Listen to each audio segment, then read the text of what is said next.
ciyaaraha halisa soo socda daysana ay la jooga maxamed daysana khabiirkii kubadda daysana maxaa cusub kubadda cagta ee soo dhacay maanta sida ugu weyn waxaa cusub Kevin De Bruyne oo laga helay cudurka COVID-19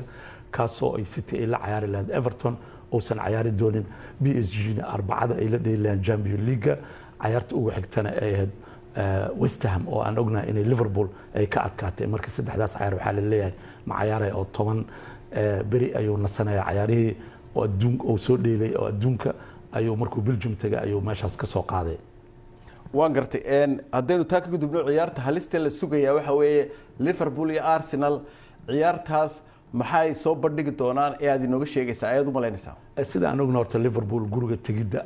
Anfield ay tagaan kuma fiicno guuldarra ay la kulmaan laakiin aniga waxaan qabaa Arsenal oo 6 ciyaar badisay labana barbardhac gashay saddexda ciyaar ugu horeysana laga adkaaday sida hadda ay ku socdaan niyadooda aad iyo aad ay u wanaagsan tahay haddii ay iska celiyaan weerarka oo qaasatan difaaca Liverpool aan ognahay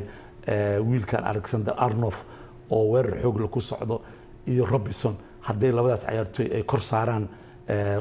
Smith Rowe iyo ciyaartoyga Bukayo Saka ay saaraan oo ayagana weerar xoog la dul dhigo waxaan qabaa Liverpool inay degayso Liverpool naftigeeda niideeda ma fiicno oo Brighton ay barbardhac gelisay West Ham ayaa ka soo adkaatay laakiin West Ham kubadda dheer ay kula dheelaysay taas ayaana keentay guuldarro inay Liverpool ku dhacdo mana u maleynayay in Arsenal ay ku dheelayso kubadaha dheer ee West Ham oo kale ay dheesho oo kubadaha dhulka ay Arsenal ku wadaa taasna waxay siinaysaa fursad Liverpool inay weerar xoog ku qaado waxaan ognahay Mohamed Salah iyo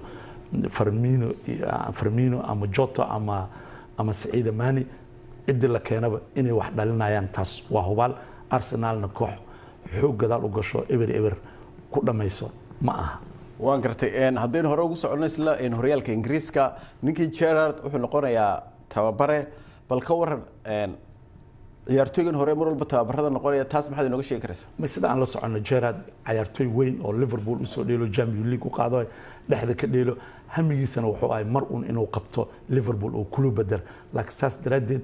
Rangers ayuu tagay horyaal u qaado waxaan la soconaa in ninkan oo meesha tababar ku soo qaatay laakiin hadda fursad oo helay oo Villa macallin u noqdo ciyaartii ugu horeysana usbuucan ayuu dheelay oo waxa mustaqbalka wuxuu isku diyaari doonaa inuu Liverpool soo ula wareegi lahayn laakiin waxaan ogaa doonaa ciyaaraha Premier League Villa meesha oo gaarsiiyay Villa hadda waxay ku jirtaa hoos ay taagan tahay inuu ka qaado oo korgeeyo oo ilaa ciyaaraha Europe oo geey kadibna waxaan dhihi karnaa hadduu macallin fiican noqdo inuu u gudbi doono Liverpool iyo dhankaas